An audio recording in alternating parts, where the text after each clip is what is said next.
తండ్రి, నీవు నా మొర విన్నందుకు నీకు వందనాలు.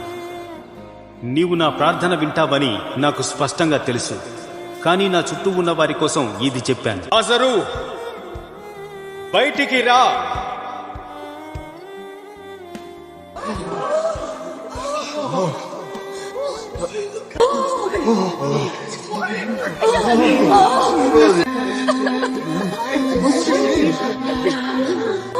విప్పండి, తనకున్న కట్లు విప్పండి.